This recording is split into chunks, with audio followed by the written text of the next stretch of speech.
we left around 12:50 something. So I don't really know the route of the road. So, but all I knew was that it was after Ore. So we just had a gunshot, and immediately three vehicles, they just collided at the same time. So that led to the incident of my teeth. So immediately that thing happened, I was shedding, like I was bleeding already. So the person that drove the Camry, he flew, he was able to escape. So the man in the front, immediately he saw that I was in blood. I don't know, maybe his good mind. God bless the man. He had to wait that he will not run, that he will stay with me, because he's one of our senior managers in the company. So before they got to our side, I already called the assistant treasury manager in the company so that they can know that we are being held captive. So immediately they got to our side, they dragged Baba down, and they were telling Baba, if Baba want to die, why is Baba hiding me? Baba was not like, he's not hiding me, that my own door is already on auto lock. I could not come down from that side. So he now said, drag her down, drag her down. So I had to jump from the back seat to the front seat. So they dragged me down. Immediately he said, what do you have? I have money in my purse, but I was not on my purse at the moment. I was just holding 500 naira to see if I would get plantain chips. That was only cash on me. So he collected the 500 naira, he collected my bracelet, and collected my wristwatch as well. So they just told us that we should cross. No, like it's just that side. So immediately we entered that bush, just a stone throw, you will see a shield. So after we got to that, we later entered the thick bush. So they asked us to sit down. On our way, the man was asking me, what's wrong with your teeth? Why are you bleeding? So I told him it was the accident that they caused that made my teeth remove. So it was not like, sorry, Opele. And when we got to the bush, they left us for hours. Rain was beating us. I was bleeding and I was shaking. So me, I was already telling Baba that I'm not sure I can survive, or that I'm dying already. And my heart is already beating fast. I have never experienced such in my life. Even little accident, I have not experienced it.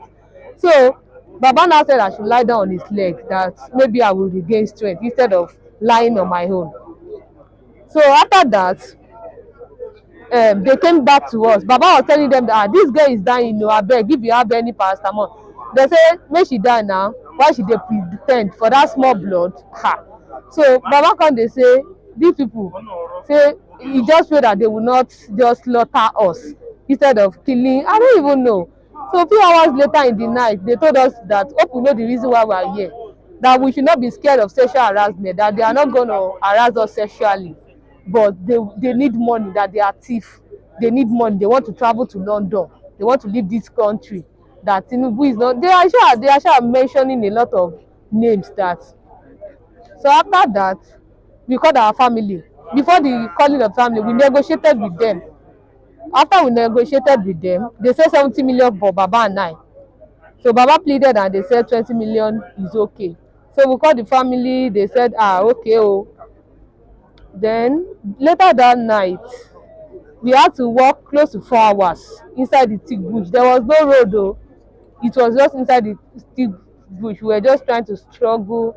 So when we got to that thick bush, they now said we should be walking by the roadside. But anytime we see vehicle, we should just stay behind the bush, so that vehicle, the light will not see us. They will not suspect them.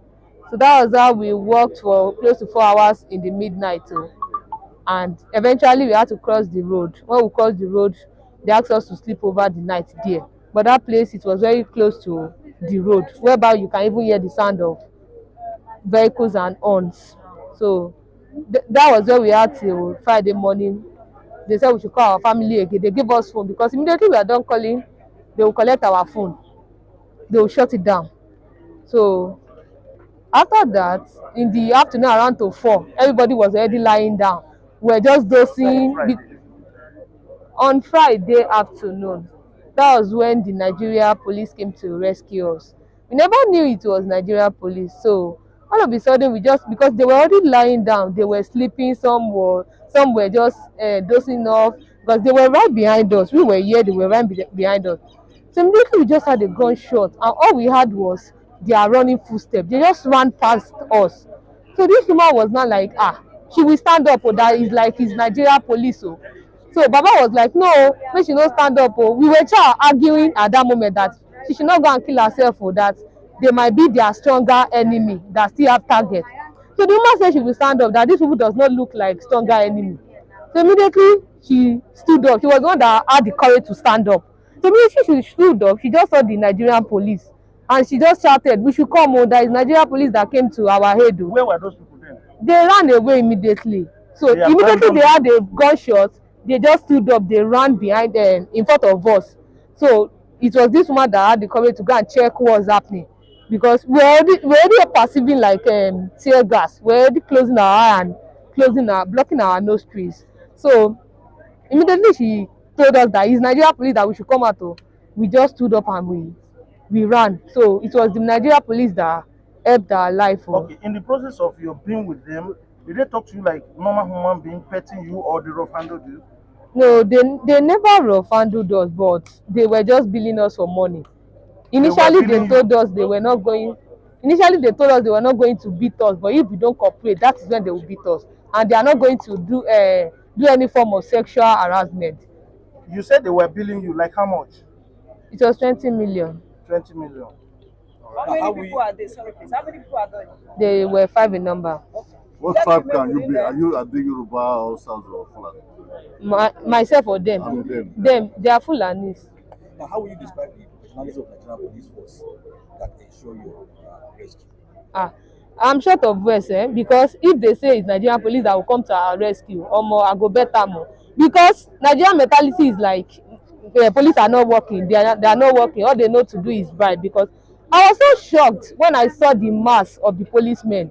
I was like, God, is this you? Because I already giving up, I already praying my last prayer. So long life to Nigeria police. I will pray to the whole world and tell the whole world that Nigeria police are doing well. They really helped us, because I lose that hope. I've already lost the hope. I was just praying for mercy for me to inherit the kingdom of God. That was what I was just praying for. And the way they attended to us, I never saw it coming. Nigeria police, they held my hand because they saw the bleeding. So they had to hold my hand to go inside the bus. They kept us in the bus. So they got me bottled water to drink and maybe rinse my mouth. So they are the best, because when they even brought us here, the way they treated us, they got us food, they got us a doctor to treat us first, and they still got us drinks. So we really appreciate them. Oh. Long life to them, and God will continue to strengthen them. They show me Temmy. Temmy? Yeah. Temmy what? Temmy Faith. Temmy Faith? Yeah. You are from Yoruba. Which part of Yoruba? Ekiti. You are from Ekiti. Temmy Faith. Yeah. How old are you? How old are you, sir? It's confidential. What do you do for a living? I'm an IT officer.